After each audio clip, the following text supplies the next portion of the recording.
Hey there, and welcome. So we're going to talk about something that's, well, one of the most important things in life, being a good friend.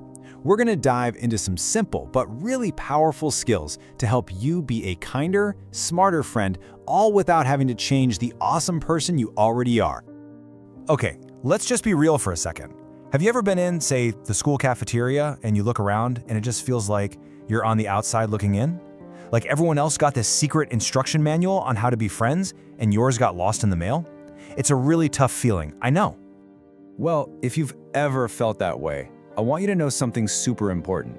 You are so not alone. It's a feeling pretty much everyone has now and then. And to show you what I mean, I want to introduce you to someone. Let's talk about Maya. Our little story here starts in a place I bet you know really well, the school lunchroom, right at Maya's usual table. See, this is her favorite spot. You know, the sunny one by the window where her group always sits? It's supposed to be her happy place. But for the past couple of weeks, something's just felt off, you know? Even though she's sitting right there with everyone, the inside jokes and the stories, they all feel like they're happening a million miles away. She can hear the words, but she just can't seem to connect with them. So she takes a deep breath and she tries to jump in with a story of her own. And then the worst thing happens, silence. The whole conversation just stops. Now, it's only for a second, but it feels like an hour, right? And then, just like that, it starts up again, but it moves on without her. It's like she's a ghost at her own lunch table.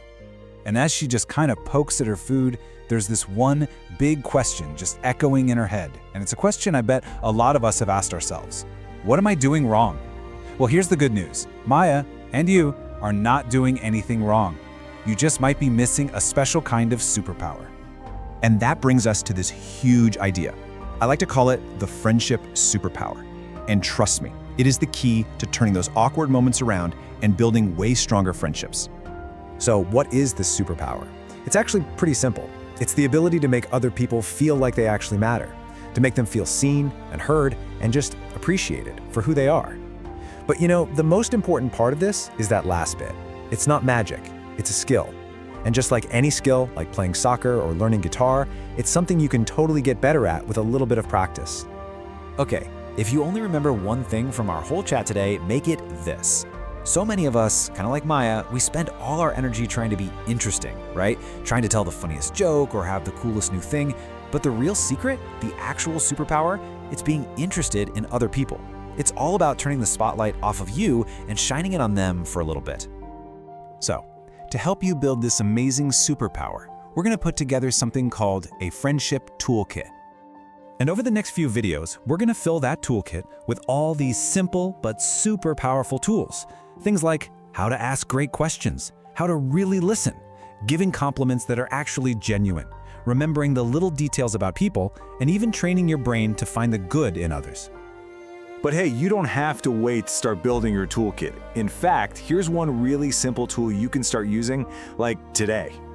We're going to call it the two-step compliment. And it is so easy. Step one is just notice. That's it. Pay attention to the people around you and find one specific positive thing. And that word specific is really key here.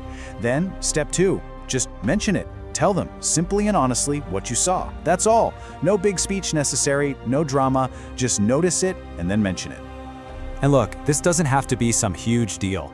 Maybe you noticed the awesome way your friend drew a dragon in their notebook. You could just be like, hey, the way you drew those wings is so cool. Or maybe someone in your science class gives a really clear answer.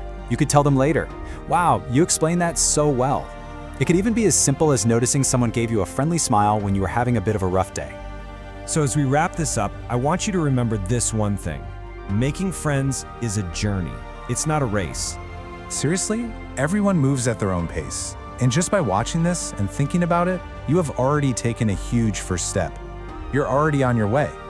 So here's a little challenge for you. Think about your day ahead. Who's one person, could be a friend, someone in your family, a classmate, that you can give a little two-step compliment to? Just try it. You might be really surprised by the amazing things that can happen. Thanks so much for hanging out with me.